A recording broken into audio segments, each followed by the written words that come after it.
Welcome to Python for Maya.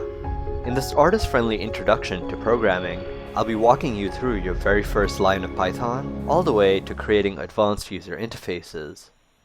You'll learn skills to help you work faster and add value to you on the job market.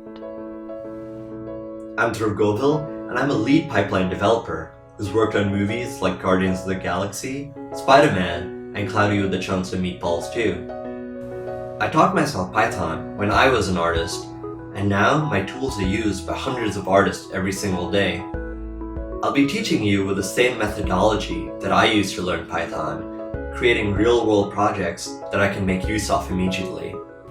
We'll learn to program the creation of geometry, create animation tools, create a controller library, and a lighting manager, all while learning the fundamentals of Python. The projects are split up by complexity, so you can jump in regardless of your experience level. Whether you're a beginner or an intermediate looking to hone their skills, this course should offer value for everyone. Programming, especially with Python, is an increasingly valuable skill, and I believe with my course anyone can learn it.